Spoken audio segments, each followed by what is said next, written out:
Okay. Hello, everyone. Welcome to Bands Around Town, where we talk about bands, venues, and all kinds of other stuff, maybe a few interviews. So kick back, enjoy the show, and hope you have a good time. Hello, this is Jim Ford, and I'm with Bands Around Town, and I have the honor, and I'm really excited to interview a good friend of mine, Chuck Kiel. And I know a lot of you may not know who he is, but I can tell you that he is probably the first rock star that I ever met in St. Louis when I was about 15, 16 years old. And I think we met, I don't remember exactly when we met, but I do know a quick story I'll tell you. He was playing a club, and I walked in the back door, and at that time I was probably maybe 18. And he was playing guitar, and he said, "Jim, come over here."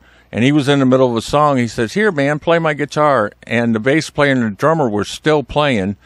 And I'm going, "Chuck, I don't want to play your guitar." And you go, "No, man, I want to hear what my rig sounds like." So I played the guitar, and then I think after the show, I think me and him went to, I don't know if it was White Castle's or Taco Bell or something. I kind of remember that, you know. and then he told me the story about his 58 Les Paul, which was killer, and of course that was the guitar that I got to play in the club. Okay, well, enough about me. Chuck, are you there? I'm here. All right, brother. You want to tell us about the story about the Soda Pop Festival, the Erie Canal Soda Pop Festival on Bull Island? It's the 50th anniversary that's coming up this weekend, September the 3rd, at the American Legion's Post 5, Mount Vernon, Indiana. And it's from 9 a.m. to 1 p.m. And I'll let you take it away, Chuck.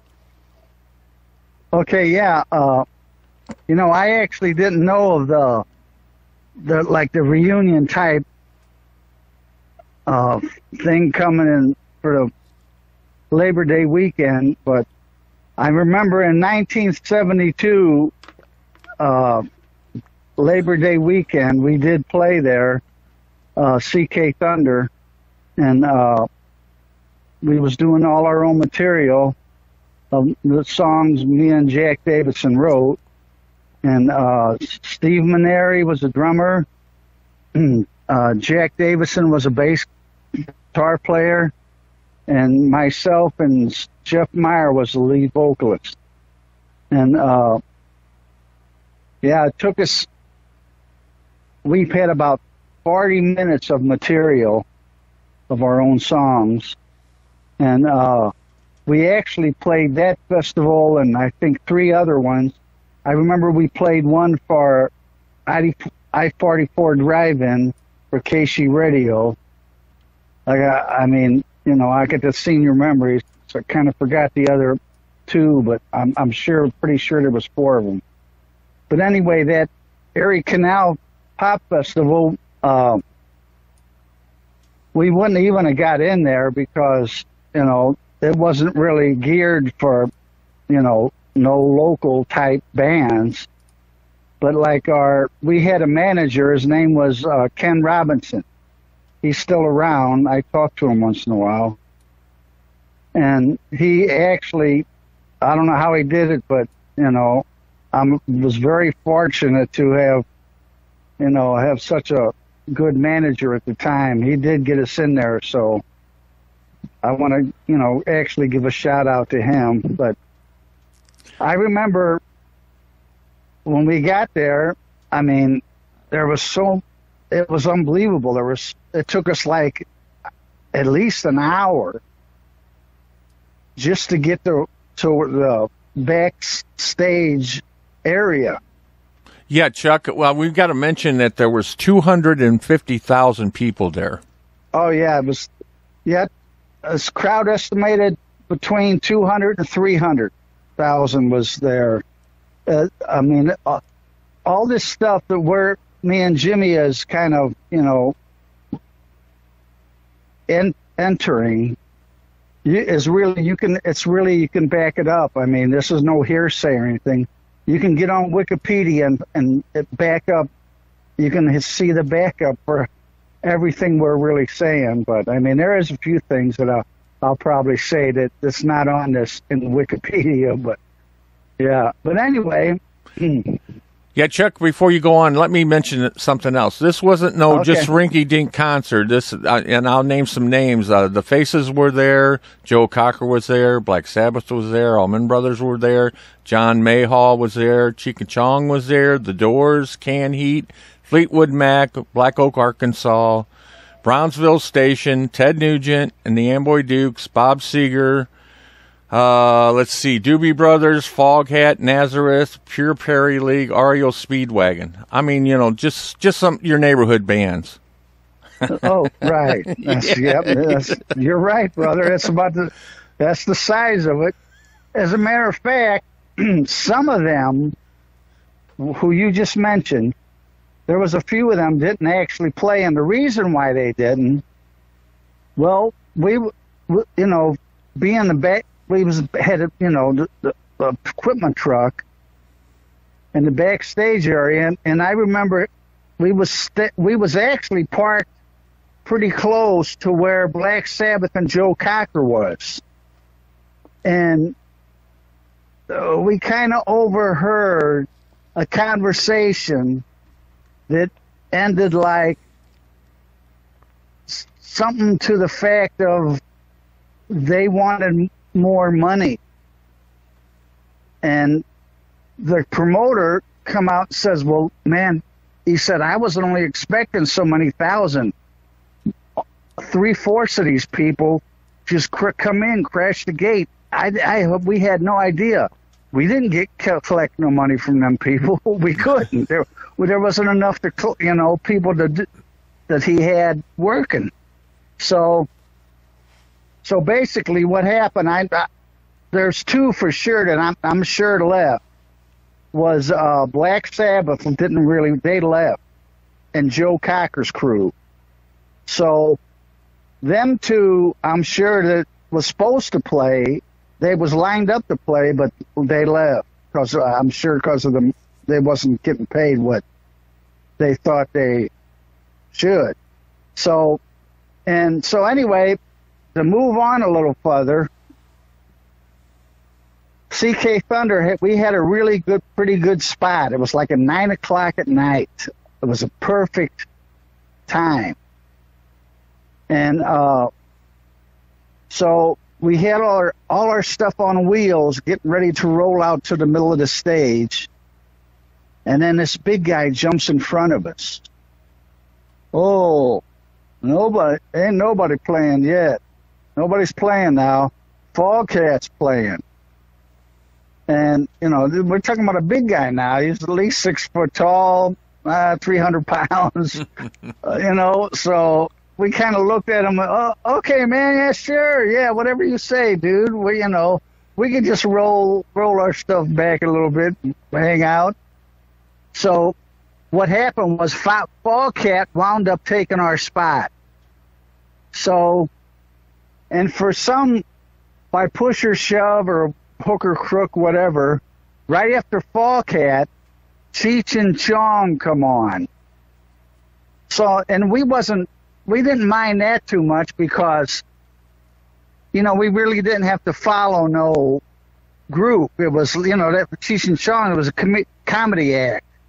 And all they did was their spiel, which was they was, super funny. So, but anyway, Cheech and Chong come on, and we performed right after Cheech and Chong. Now, it did start drizzling. It wasn't raining real hard, but it did start drizzling some. So, other than that, I can say this. We was like, I don't know how many feet in the air, maybe 20 feet. I would look out. When I looked out, it's like looking at ants. It was like, look so far, and then all of a sudden, it looked like little ant heads. That's how big the faces looked. That's how many people. I couldn't comprehend the number of people. To this day, I will have to say that, I was a very fortunate person to perform in front of that many people. And I really got to thank was Ken Robinson, our manager. That's awesome. That's awesome, Chuck. But one thing I'd like to mention, you said Foghat played. Well, that was actually their debut album. So that's sure. Yeah, nobody, it wasn't like, Foghat, man, hey, everybody, we're talking about 1972 here, and like you just said, it was a day, nobody knew them. They knew them just like they knew us. I mean, when it gets right down to it, but it wasn't like everybody heard their album because they were so fresh. A lot of these people, you got to think back. That's a lot of years ago, right? So, a lot of these, to us, I mean, Albert King. I mean, come on, everybody knows Albert King. The blues. I mean, Santana. I mean, Lee Michaels, and I think Lee Michaels played. Now, I'll tell you another story that was kind of funny. Cool. I guess there was a lot of people, drugs, and, they was handing them across the fence on doors and stuff, trying to, get them some help and fixed up or whatever. But I mean, that's all beside the point. But anyway, it didn't seem like there was I didn't really see any trouble at all. I mean, it all seemed really, But anyway, as soon as we got done playing, because we told ourselves, man, it was the minute we get done, we're out of here, Because, I mean, it took us hours just to get away from where there wasn't no cars. That's it crazy. Took hours. Yeah. Oh, yeah, man. I mean, what I can't understand is, how, them people that parked for tours, 4 or 5 miles away. I mean, how? That's what I thought was wild, man. I mean, they must look how far they must have walked. Yeah, that's cool, anyway, Chuck. That's what I was going to say. The funny part was, as we're leaving, Ted Nugent come on. Now Ted Nugent. A lot of people knows who Ted Nugent is now, but I guess back then, Ted Nugent, Amboy Dukes. I mean, I think he was just, maybe not so known like there were a lot of other people. But anyway, as we're pulling away, Ted Nugent is getting on the mic. Now we're talking at 6 a.m. Now, I'm tell you what. I looked out at the crowd. It looked to me like 99.2% of the people were sleeping. And I heard Ted Nugent on the microphone. Hey, what time is it? Well, what time? I bet you he said that 3 or 4 times.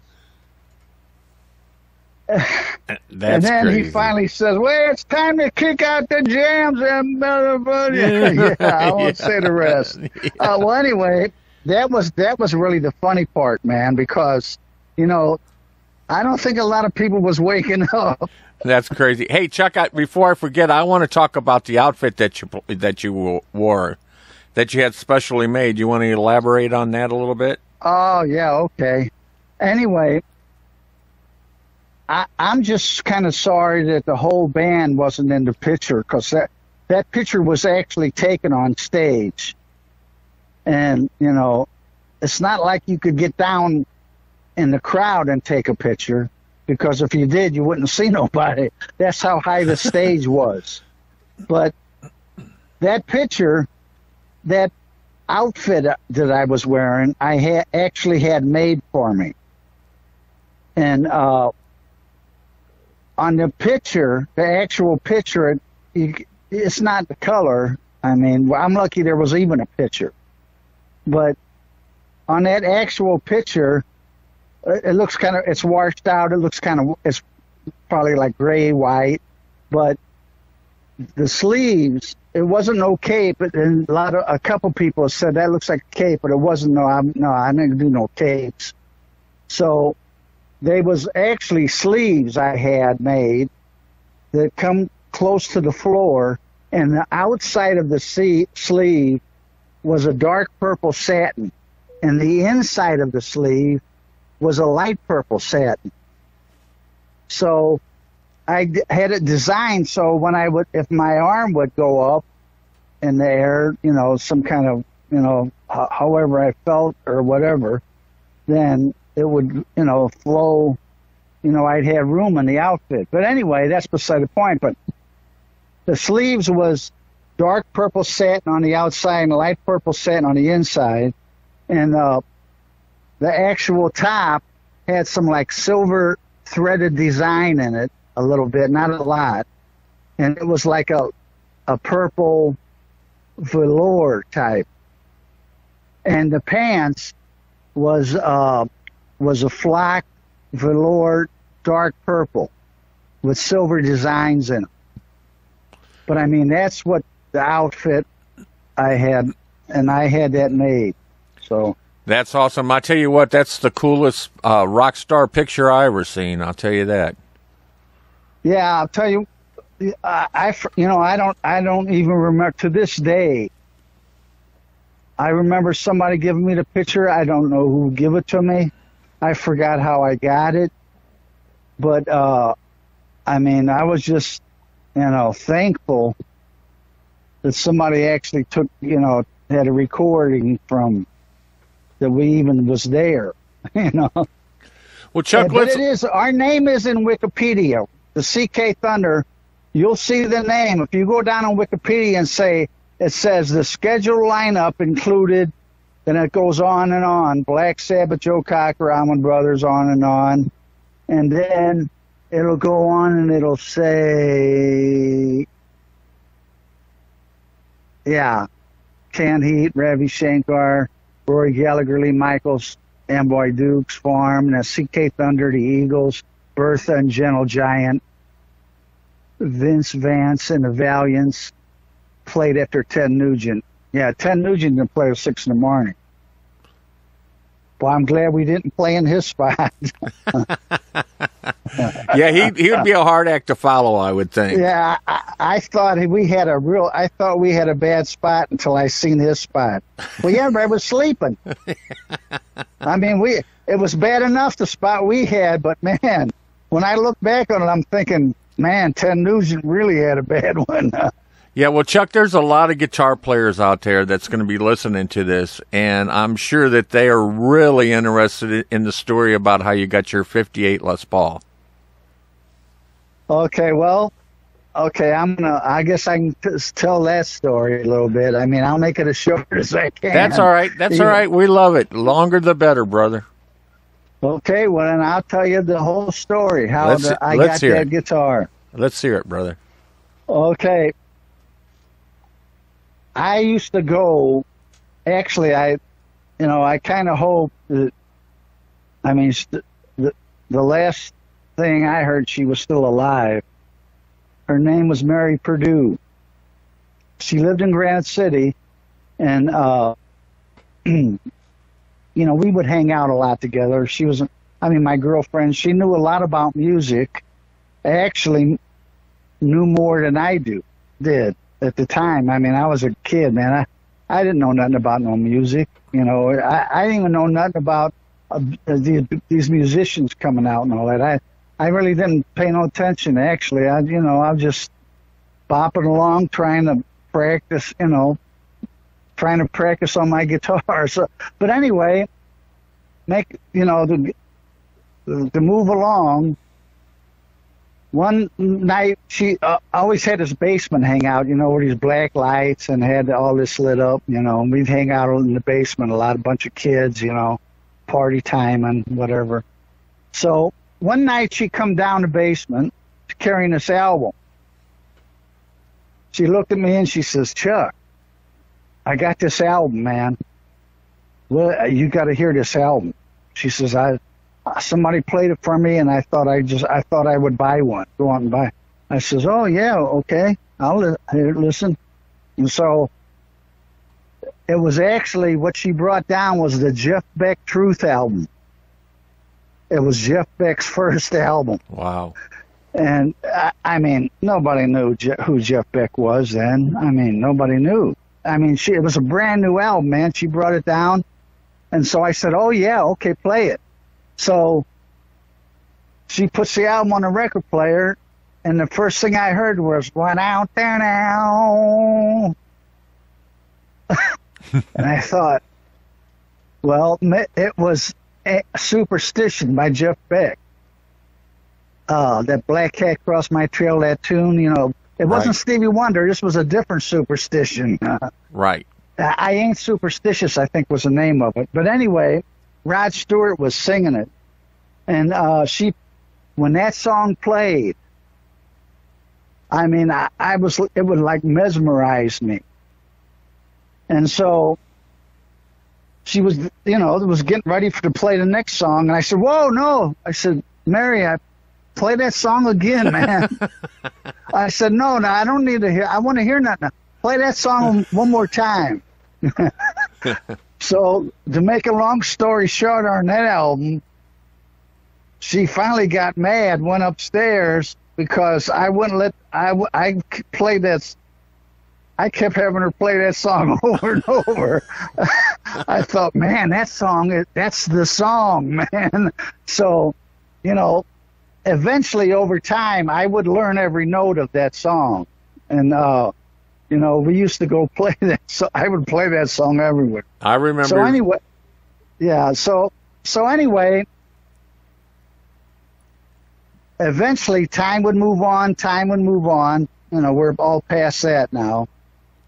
And, you know, she called me up one day and she says, Chuck, guess who's playing at the Kinetic Playground in Chicago? I said, Kinetic Playground, and what's that? She says, never mind, I don't need to tell you all that. Jeff Beck is playing. I said, Jeff Beck, the guy that played on that album? I says, here.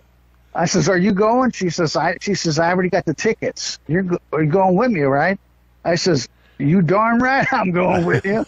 So there was like 1, 2, maybe 4 of us, I think. I mean, I don't remember the other 2 guys. There was 2 other guys went with us, and I totally forgot their name. You know, it's been so long ago. Yeah. But we got to the Kinetic Playground. Aaron Russo's, I think, Kinetic Playground was, I think now, I'm not for sure. I want to say it was Aaron Russo, but it might not. But I do remember Kinetic Playground because down the line, I went to see Led Zeppelin there when they first come out. But anyway, beside the point, Jeff Beck played. This was a deal where everybody sits on the floor. There was no chairs. So we got there, we're on the floor, we're right in front, man. I bet you I was 5 foot from the stage. And so out comes Jeff Beck, Rod Stewart, Ron Wood is on the bass. Nicky Hopkins comes and sits down. He's on the piano. And Mick Waller was on the drums. Now, the people I just named, a few of them probably, you know, I might as well call them Martians to some of these young kids, you know. But anyway, that's who was in that same people that was on that album. They played that album. Wow. Now, when Jeff Beck played,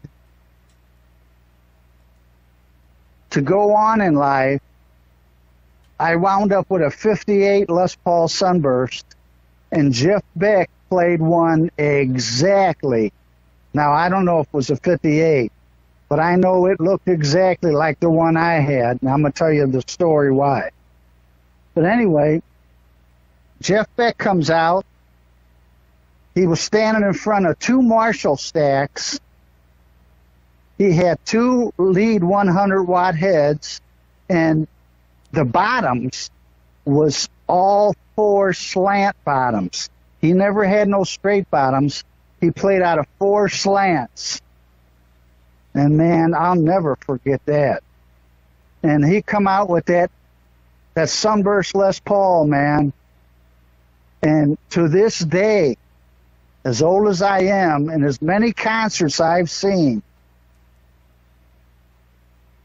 I have never in my life heard that live sound beat, in my opinion. Now, Jimi Hendrix did blow me away because I did go see him at Kiel. But now, that was a total, I can't compare them two. That was a totally different sound. This sound that Jeff Beck had, it stayed with me for the rest of my life. It's still with me. I can still hear it. I mean, he plays a Strat now, but I'll tell you what. I mean, as much as I love Jeff Beck, and I do love Jeff Beck, he's never reproduced that sound that come out of that stage at the Kinetic Playground. But anyway, these two guys was sitting with us, and I looked at these guys, and here's what I said. I said, dude, look at them amps close. Look at them amps good. Look at that guitar. When we go back to St. Louis, if any one of you ever sees a guitar like this for sale, man, please, I'm begging, call me up on the phone. I said, please call me up. So, we went home, watched the concert, went home. I want to say 2 months later, I get a phone call. I wish I remember the guy's name because, I really thanked the guy. So, but I get a phone call. Guy says, Chuck, man, remember me? I was with you at the Kinetic Playground. And I says, yeah, man. I said, what's up? What's going on? He says, that guitar Jeff Beck played, I seen one exactly like it at a little music store in Granite City called Johnson's Music. And it's hanging there with a bunch of Kalamazoo guitars. He said, it's used. I says, oh, stop. Tell me the address. Tell me exactly where the store is. So he told me. And so I get in the car, man, and I flew to that little place. Because, there was down the road, there was, a big music store. It was called Farnacheski Music, which was a lot of people knew. But, I never heard of this little hole-in-the-wall music store, Johnson's. That's what I'm pretty sure that's what it was called, Johnson's Music. Anyway, I walked in there, and I thought the guitar was good. I was so excited. I thought it was going to jump up and hit me in the face, but it didn't. I'm looking around, and all of a sudden I look at these Kalamazoos hanging there, white Kalamazoos, and right in the middle was hanging there, that used Sunburst Les Paul. And so I went over and picked it up, man. I started feeling around on it. I looked at it good, and I thought, yep, that's Jeff Beck's guitar, man. And then I didn't say nothing to the music store guy. You're breaking up. I'm thinking to myself, am now? You're good now. Go ahead. Oh, okay. So anyway, at the time, I was playing a Fender Mustang. I mean, which was basically a toy, just a lot of people. But anyway, that's all. All I knew. That's all I had. That's what I was playing. From a group called the Black Zone. So anyway, I'm feeling around on this Les Paul, and I went to the guy who owns the store, and I says, hey man, I'm kind of curious, how much you want for this guitar? And that's all that come out of my mouth. And the next thing, the guy took over, man, and he gave me this long spiel like, oh man, these guitars are big on the West Coast, and it is used, but boy, these guitars are really popular. And I'm thinking to myself, this is the only one I've ever seen, So, and he did say, well, it is used, man. I mean, he says, but, and then I was expecting a guy to say a lot of money. I mean, I thought, well, the guy, he's going to say at least 600. And then he looked at me, he says, I'll $200. And then the minute he said that, I'm digging in my pockets, and luckily I had $10. So I said, here, man, look, please, I'm begging. I said, I'll be back within the next couple hours with the rest of the money. Can I give you this $10 right now? I said, just don't sell this guitar. Hold on to it for me. I says, I got a personal thing. I just want this guitar, man. He said, okay, man, if you promise me you'll come back. And so 2 hours later, I come back with the rest of the money, and it was my guitar, 1958 Les Paul Sunburst. Now, down the line, let's go down the line some years. I had found out through friends, because when you're, a musician, it's a small world in, St. Louis and Illinois, and everybody knows everybody eventually. So some guy says, hey, Chuck, you know who owned that guitar? And I said, who? And he says, Jim Stonebreaker.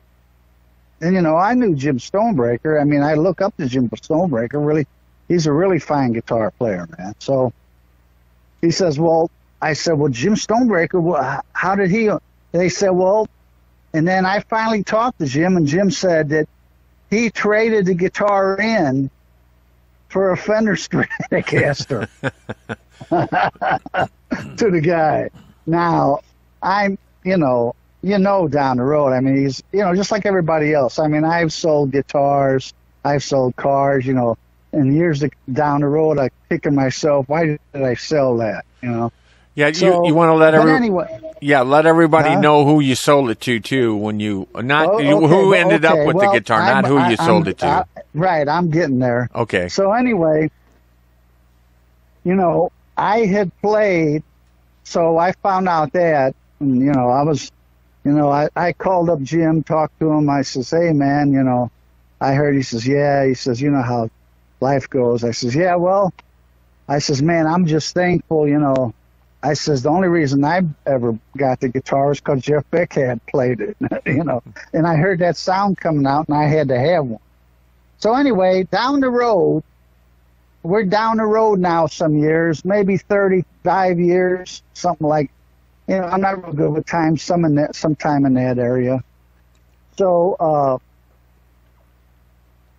I decided, now, I had been in bands. I mean, mainly I've put together bands. I wasn't one to join someone's band. I think mainly because, you know what? I was a guitar player, not a vocalist. I really couldn't really sing. So that force kind of pushed the shove. I wound up starting my own bands through the years. So anyway, I was, I've played 7 nights a week. He was with Jeff Buckman, the booking agent, for years. I wound up, Ike Heisler booked us, a few other people in between, and go on and so on. And eventually, to make a long story shorter, I played that guitar that's the only guitar I had, and I played it. I wasn't no guitar collector. I was a guitar player. So I played that guitar so much that I had worn down the frets so bad, you couldn't play it no more. Nobody could play it. So I put it under the bed. And I remember it stayed under the bed for a long time. Until finally I thought to myself, that guitar's not doing me no good. And then I would talk to people, guitar collectors or whatever, musicians. Oh man, if you get that guitar refretted, it's going to knock down the value. And so I thought, yeah. And I actually didn't know anybody that I would trust at the time to hand them that guitar to refret it. So what I wound up doing is there would be a couple people on West Coast I would talk to, but, they just didn't want to offer enough. And then I talked to Ed Seelig one day. He says, Chuck, I told you a long time ago, whenever you want to sell that guitar, let me know. So I talked to Ed Seelig, and I called Ed, and I said, Ed, I'm ready to sell the guitar. If you want to buy it, I'm asking you, before I actually sell it. I says, because I'm sure I'll sell it. I says, but now I'm asking you, do you want to buy it? he says, well, what do you want for it? And I told him, I says, well, I want $7,000. Now I'm not going to take a penny less. There's no sense trying to, come in, with a lower, here, will you take this, take that? I said, it's either going to be 7,000 or 0. I'm going to keep it. I'll stick it back under the bed. I said, I don't have to sell it. The main reason I'm selling it is because I can't play it. I said, the frets are worn down. Bad enough to where I can't play it. He says, well, let me think about it. I'll call you back. He calls me back maybe in an hour or so or something. And he says, okay, I'll come over. So he come over, and he was shaking and all that. And I'm thinking to myself, Ed, come on, man. You know all them rock stars, dude. You can sell this guitar for probably at least 20 or 25 at least. I mean, that was now we're not talking about, down the road. We're talking about years back. I mean, if I would have kept it another 10 years, it was like worth come 400,000. But I didn't sell it at that time. I sold it in an era was the guitar wasn't only probably worth 25, maybe 30, maybe, in pristine condition. And that guitar wasn't in pristine condition. So he laid the $100 bills on the table, and I sold him the guitar for $7,000. And so now let's go down the road some more years. I remember seeing him or talking to him one day, and I says, Ed, I'm just curious. Now, I know you probably sold that guitar long ago, because he told me he was going to buff it up and sell it. So he says, yeah. He says, you want to know who bought it? And I says, yeah. I says, I'm curious.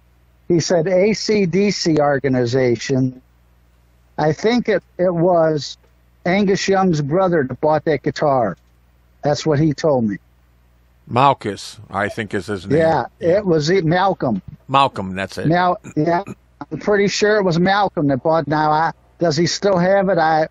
Well, he's not alive no more, but he passed away. But I mean, I would say he might have sold it, but I mean, I don't know. Maybe his brother's got it.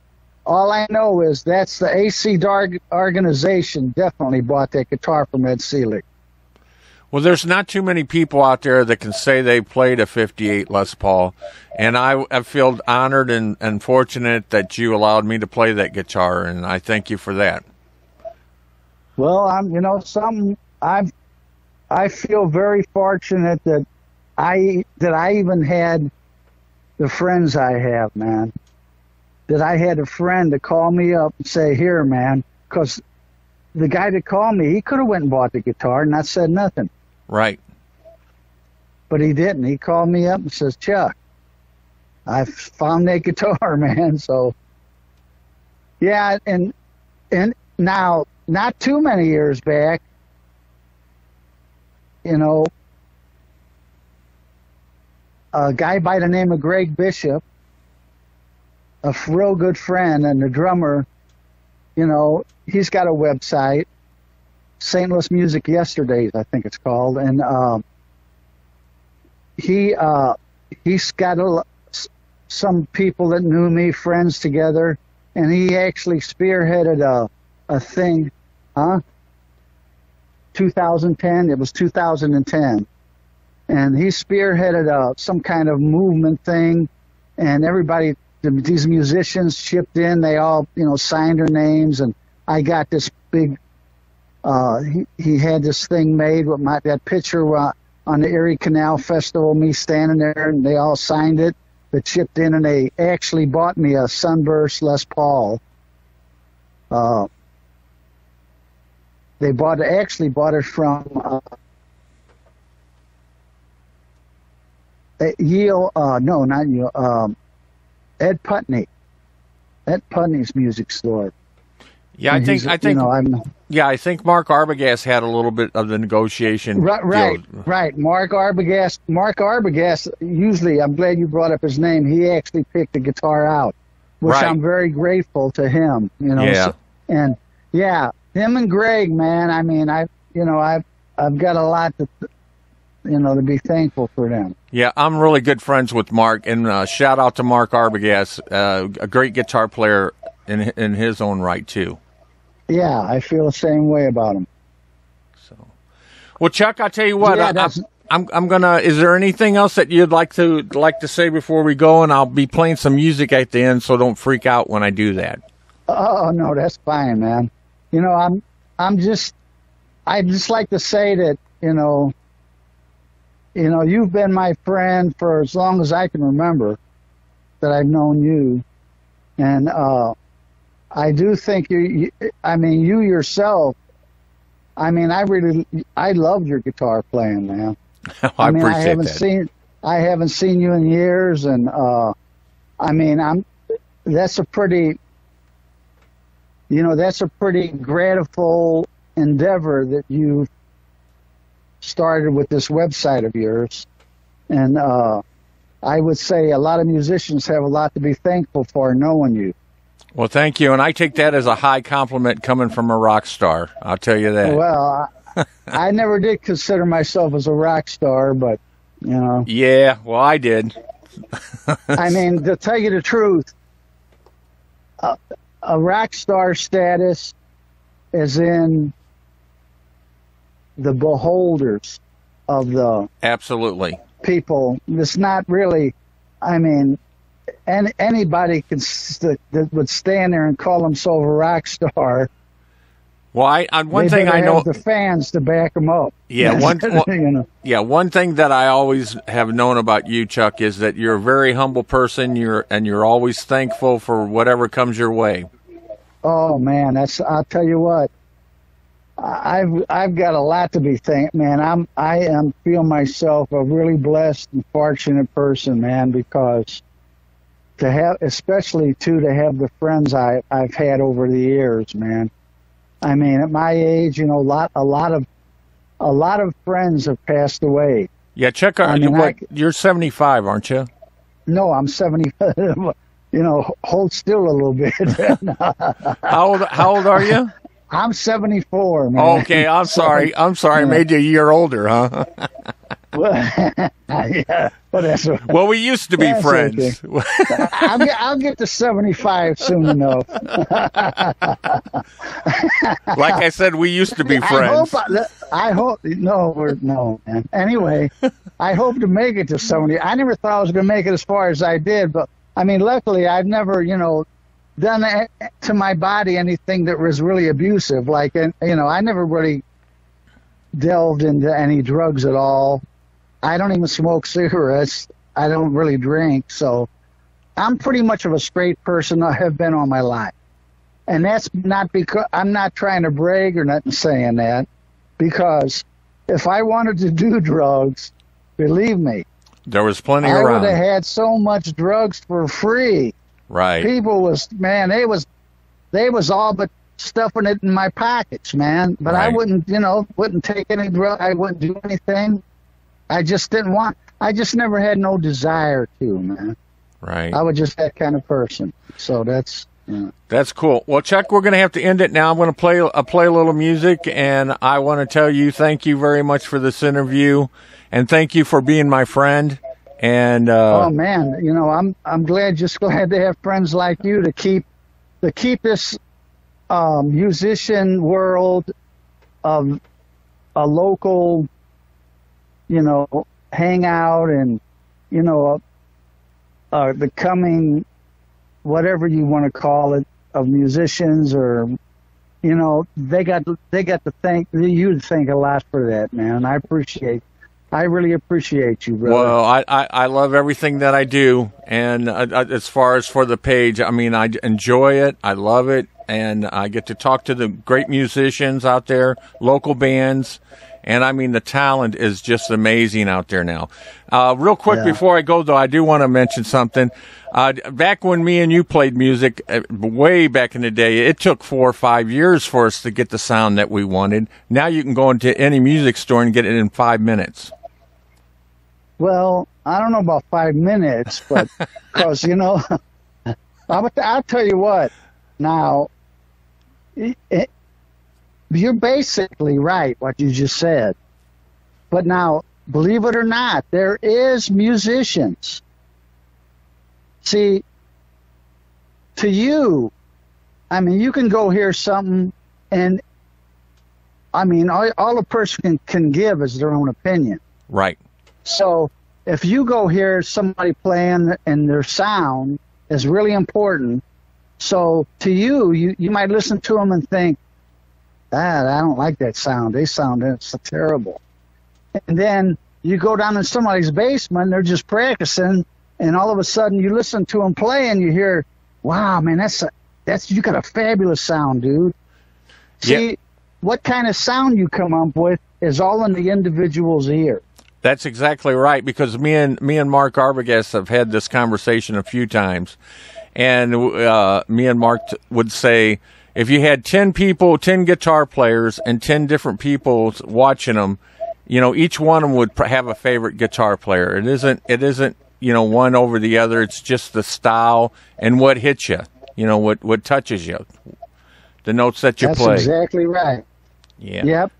Well, Chuck, and I'm going to... It's not necessary. Okay. Go ahead. No, okay, go ahead. Man. No, go ahead. Okay.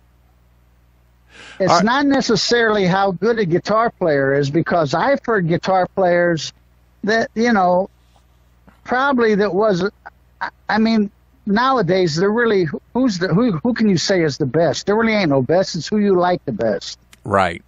But they're guitar players, what you hear them and you think, wow, man, I love that guy's guitar sound. Because there's guitar players out there that I love their sound, but I don't really think I'm going to tell you a classic example of that. This is my best explanation of that. Now, we all know who Prince is. Right. Am I right? Yes. Now, I've heard Prince several times. Now, one time I did hear him. I don't know how, by hook, by crook, by who, where or when or how, but he did have come up with a really good sound. But in the early days when I heard Prince's guitar, I would think, man, that sounds like a transistor radio. But you could tell the guy could play the hell out of it. I mean, the guy was a great guitar player, and he had some really melodic classic riffs, man. But his sound, I just never was really fond of. Right. Like as compared to a Jeff Beck sound, or even a guy in like Bad Company, Mick Ralph's, his sound. Yeah, it's awesome.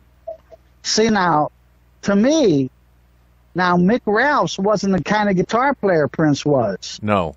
But I like Mick Ralph's sound better than I like the early Prince's sound.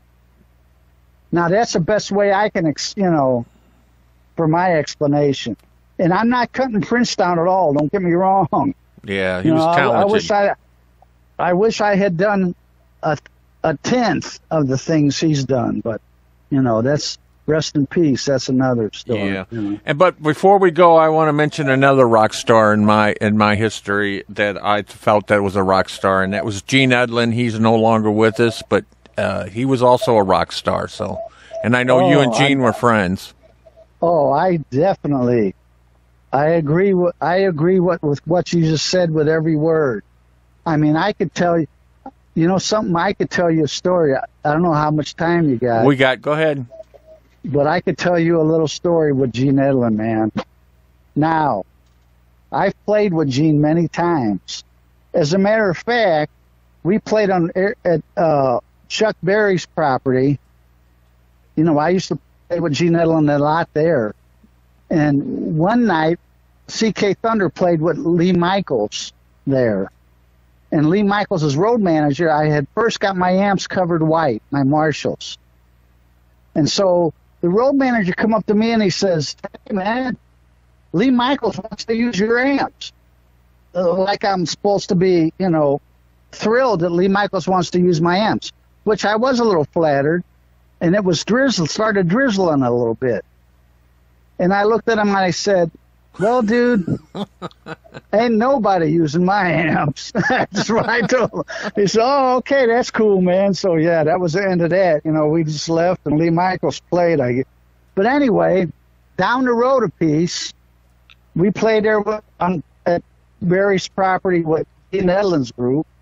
And he come up to me, and Gene says, Chuck, and he says, you know, I wouldn't mind using your amps. You know, he said, it'd be kind of cool. He was, you know, 4 Marshall stacks. And I said, Gene, fabulous, man. You can use my amps, dude.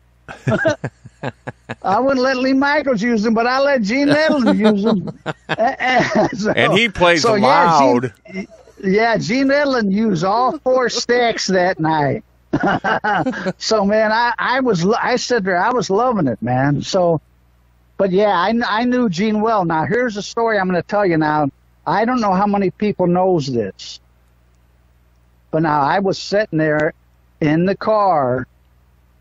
Now, how many people, you know, like I said, these older musicians, they're going to know immediately who I'm talking about. And maybe even some younger ones. I don't really know, but I am going to tell this story. This is a very true story. My band used to play at Collinsville Park Ballroom a lot. So anyway, one night I'm playing at the ballroom. I was getting ready to go on break. Bob Lohr comes up to me. Now, if nobody knows, whoever don't know or knows Bob Lohr, he used to actually be an A&M guy for a record company, or an A&R guy. I'm not, you know, all these letters, I'm not, you know. Anyway, he says, Chuck, come on out to the car. I want you to hear something. So I said, oh, yeah, okay, cool. So I sat in the car, and he put in the CD. He says, here, listen to this. You tell me who you think this is. And so he played a song on the CD. I says, man, yeah, I like that, man. That sounds cool. He said, well, who do you think this is? I said, man, I'll tell you who it sounds like to me. It sounds like Ted Nugent. He says, man, that's Gene Edlin. Yeah, I says, Gene Edlin. Yeah, he was probably playing his 345 that he had. Okay, now listen to this. This story really gets wild, man. Now I'm not making this up. This is a gospel truth. You could go. The only one that's going to know this probably is Bob Lohr, unless you was there. So anyway, I'm sitting in the car, and I says, man, Bob. I says, yeah, Gene Edlin. I says. He says, now I'm going to tell you the deal. Gene Edlin was recorded this with Bruce Springsteen's manager. The Bruce Springsteen organization recorded that, what I heard, with Gene Edlin, wanted to put Gene Edlin under contract. And here's what Gene Edlin said to him. Now, here's what Bob Lohr told me. Now, all I know is what Bob Lohr told him because he was there. Now, he said, Chuck, here's what Gene Edlin said. Gene Edlin told him, says, well, if I can do it my way, and Bruce Springsteen's manager says, what? Oh, wait, man, we got to do it like we're going to do it our way, like my way, you know, the company way, like this, like that, well, however, you know, what they tell you. Gene Edlin says, no, I got to do it my way with my 3-piece and all. Oh, no, Gene, no, we can know. Gene says, well, yeah, I'm going back to St. Louis then. If you can't do it my way, I'm going back to St. Louis. Now, that is the gospel truth right from the horse's mouth, Bob Lohr. Well, I hope he's hearing this. You know, yeah, that's awesome. He'll eventually listen to this. Well, I know this is a long interview, and you know what? I'm going to make it a little longer because I want you to tell one more story, and I hope everybody still listens because it's really cool. Tell us the story about when you met Jeff Beck. and you held his guitar. Okay, I'll tell you that story, man. Now, there isn't, in my whole life, there isn't too many stories that a person, I think it has to be really pretty traumatic for someone at my age to remember everything. Now, I've had a lot of people come up to me and say, "Oh, Chuck, remember here, you played this real good. Remember that?" I said, "Man, I never heard that song in my life." So, and there's a couple times I would swear up and down, then all of a sudden I would go home, and a week later I would be sleeping. I think to myself, "Oh, I remember doing that now." Yeah, Chuck. But you know what? I tell them to their face, "They're wrong, dude. You're wrong." But anyway, to tell you this story, all of a sudden, I used to hang out at Bob Hiles a lot. He really liked me, so I was over at Bob Hiles one day. Bob Hiles comes up to me, he says, "Chuck." He's a music store in Marissa, Illinois. Back in the day. Ye old music back in the days, man. Right. I know there's a lot of people. Well, you got to be a little older, I guess. But I mean, you're going to know that. But anyway, so I'm hanging out at Bob Hiles. Bob Hiles comes up and he says, "Chuck, guess who's coming to town, man?" I said, "Who?" He said, "Man, Jeff Beck, your buddy." I said, "What?" I says, "Where's he coming?" He said, "Man, he's going to play at the Erie Crown Theater." And he says, "I'm doing sound for him." Well, at the time, he was doing sound for Jeff Beck, The Who, a bunch of other people. I mean, I didn't even know it. Right. So, I mean, I was over there, and he says, "Chuck," he says, "not only that, listen to this. I'm going to let you go with my crew to the Erie Crown Theater. I'm going to let you go, get in the truck with him and go. Do you want to do that?" He says, "I'm going to tell you another story." I says, "Yeah." He says, "I talked to Jeff Beck about you." I said, "Oh, Bob, come on, man." I says, "Look, I know we're friends and all that, but you ain't got to be, blowing the air on me, getting out the hip boots, Yeah. I says, "No, you ain't got to be telling me these." I says, "Yeah, I like you, man, but and I know you like me, but you ain't got to be telling me." "No, Chuck, I'm telling you, I talked to him." I says, "Well, okay, yeah, I'll believe it when I see it." I says, "Okay, where they're gonna what?" He says, "They're gonna come pick you up in the morning, man, 10 in the morning." I said, "Okay, Bob, I'll believe it when I see it." So here, knock, knock, knock, here they come. "Chuck, you ready?" I says, "Yeah, I'm ready." So I get in the now. Gene Edlin was working with the crew too back then. Right at that time, Gene Edlin was working with him. I forgot a few of the other guys' names, but okay, to go on a little further, I get to we get to the Erie Crown, I'm riding in the truck, we get to the Erie Crown Theater, and, I walk into the place, the place is empty. They had the stuff all set up, they're getting ready for a sound check. So in walks Jeff Beck, Cozy Powell, Bob Tench, I forgot the bass player's name.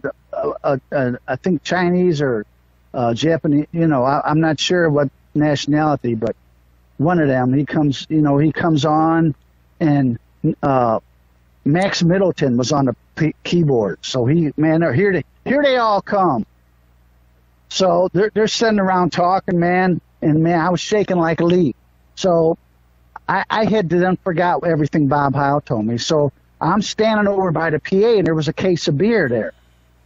So over walks Jeff Beck, picks up a beer. "Hey, how's it going, man?" And I thought, "Oh, shit, he's talking to me, man." So I said, "Oh, man." I said, "But yeah," I said, "Yeah, man, that's cool. I'm doing good." And then, so, I didn't know what to say. I was like, all clammed up and shaking like a leaf, man. But then it hit me. I thought, well, I'm going to ask him a question. So I says, "Hey, man, when you go to write a song, how do you, start writing a song? Do you hear words? What?" He says, "Well, to tell you the truth, I just hear a riff." He says, "I start playing, and if I like a riff," he says, "if I hear a riff, that really sticks out. He says, I'll build on that riff. I says, yeah, that sounds pretty cool. And then he was talking, he says, oh, by the way, and then he brings out this guitar, man. And they put this guitar in my hands. Now, this guitar I had in my hands was bare wood. There was no finish on it. No finich. Mm. And he told me, he says, this guitar is so old, it's called the Gibson. But all I seen at the top was, it did say Gibson, but it looked, I'll tell you, it looked really old. And there was no finish on it whatsoever. And I looked at him and I was holding it, man. I thought, boy, this guitar feels fabulous. And I looked at him and I said, man, what are you going to do with this? And he says, I'll tell you what he says, I'm going to have it refinished ebony. Now, I thought ebony, man, wow, I never heard of a color. I figured black, but he said ebony, and, I'm young punk, man. Ebony, I thought, well, that's a cool name. This must be really going to look cool. So, some months down the road, I got the Blow by Blow album, looked on the back, and there that guitar stood. He was standing there with it. That was the guitar that I had in my hand at the Erie Crown Theater with no finish. Oh, that's awesome. I'll take that with me to my grave. I'll never forget that the rest of my life. That's awesome. Well, Chuck, I got to get out of here. That we're a little over an hour right now, and I know all the guitar players are going to listen to it. I don't know about everybody else, but I know the guitar players are definitely going to listen to this all the way to the end. So, well, I'm going to tell you what. I didn't make up a word, man. Everything I said was from my heart, and it was all the truth as far as I can remember of it, man. Yeah. Well, Chuck, I'm going to have to get out of here. I've got so many stories, but I know you have to go, man. So, well, I tell you what. Can you promise me that you'll do an interview with me in the near future? Well, sure, man. I'd be glad to do any interview. Yeah, I'll tell you what. One of these days, we ought to do an interview about a ghost I seen. And then it was all tied to music too. Yeah, I want. Yeah, one of these days. The next interview I want to talk about is the artist that you are, as far as sculptures and paintings and stuff. I know that you're doing that right now, and you're an awesome artist. And I've seen some of your work, and it's pretty cool. Oh, yeah, I've got a lot more of that coming. Yeah, I definitely took that from my mom, but being a professional artist, I'm planning on putting on an art show early next year, probably fall of next year. Well, we'll definitely get an interview before that, and we'll talk about that. So, Chuck, okay, buddy. All right, I'll tell you what, man. It's a pleasure to be your friend, and I'm going to play some music here. Don't freak out. Well, that's going to conclude the interview with Chuck Kiel, and I want to thank him, and I want to thank everybody that made it to the end of this interview. And that being said, I have a favorite saying here at Bands Around Town, and that is always remember to be kind. And Chuck's got to be one of the kindest men that I've ever met. So thanks again, Chuck. And I'll talk to you later. Brother. Really appreciate you. Thank you. All right. Bye-bye. Bye.